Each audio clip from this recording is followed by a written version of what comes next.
By now this is already either the third or fourth part of my series of videos covering Blue Lock and why the show is so damn good. The premise of Blue Lock is about a hyper-competitive soccer training program in which each player puts their dreams on the line.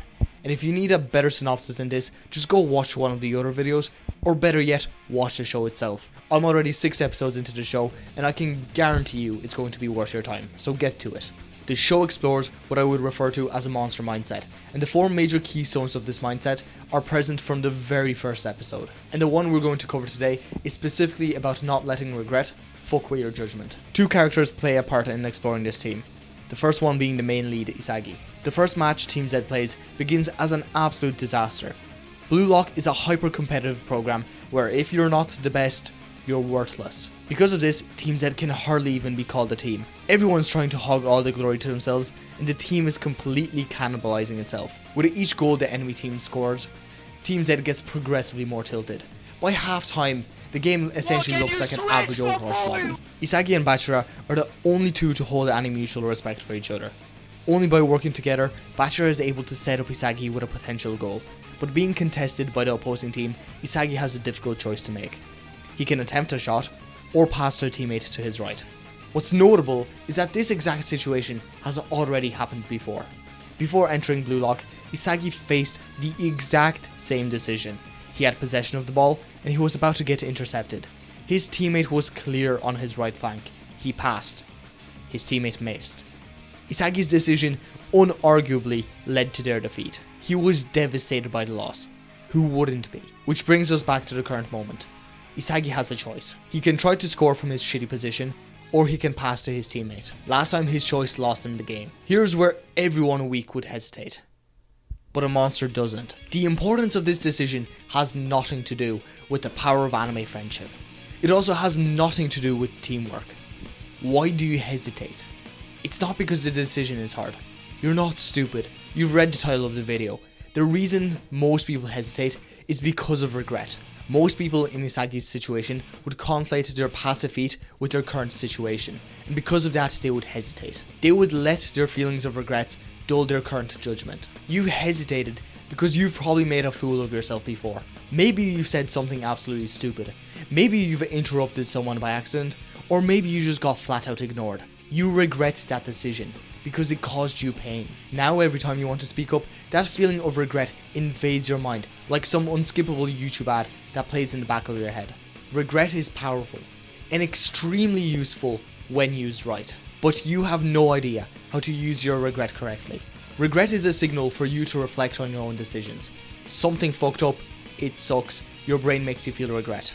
Now it's your responsibility to analyze what led to the fuck up. That's the purpose of regret. Forcing you to ask yourself, did I make a mistake? And you may say, well duh, all smartass about it, as if you weren't in the 99% of people who use regret as an excuse to stay in their comfort zone.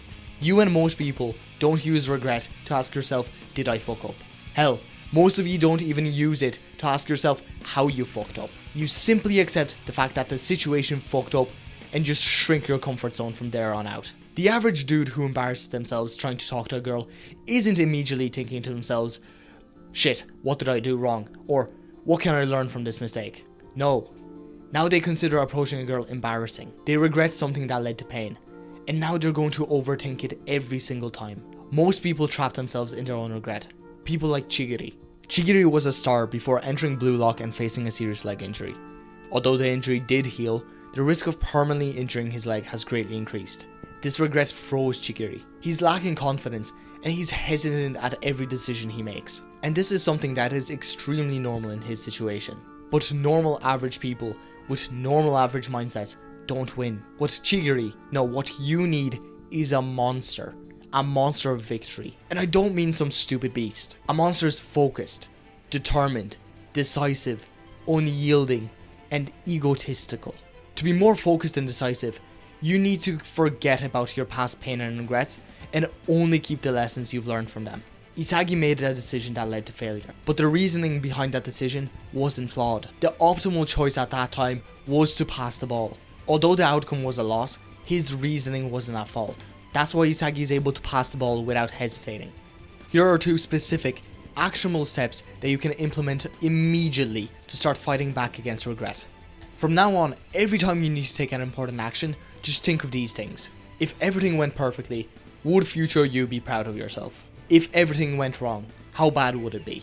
How likely is the worst case to happen? And lastly, how long would it take for you to recover from it? Let me give you a real life example. Say there's a cute girl you want to talk to. As we said, the average dude, you, would hesitate. You hesitate, she walks away, you fucked up.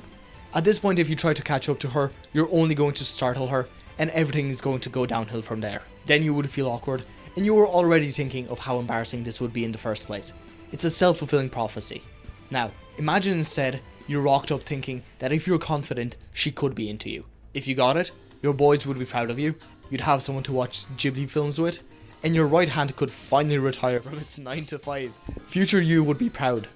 If everything went wrong, you would get flat out rejected.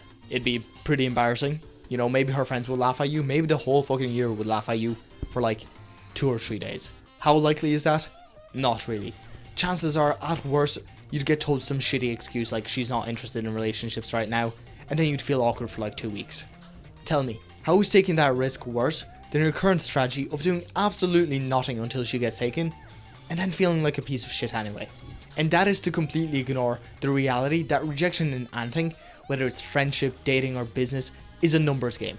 The more you approach, the more likely you're going to succeed, and the more you get used to rejection, the easier it will be to handle. As well as that, you're going to get a surge of gym motivation like nothing you felt before.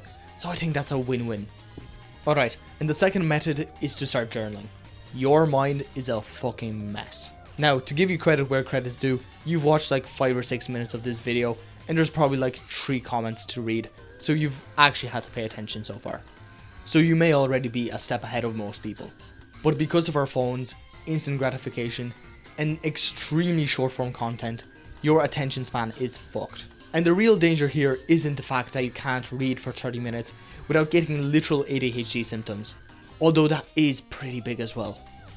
No, the real danger is the fact that you can't form a coherent thought for more than 30 seconds without trying to reach your phone. The fastest way you can both bypass this issue and work on fixing it is journaling. For times when you're journaling about regret, you need to ask yourself some specific questions, like, what led me to feeling regret? And did I make a mistake that led to this situation? Beyond that, was the decision poorly made, or was it perfectly reasonable? Did you overlook something, or was it completely unforeseen? If it was unforeseen this time, how could you ensure yourself against it next time? So to recap, to unleash your monster of victory, you're going to have to detach yourself from any past pains and regrets. The best way to overcome past regrets is to use good old-fashioned logic and perspective.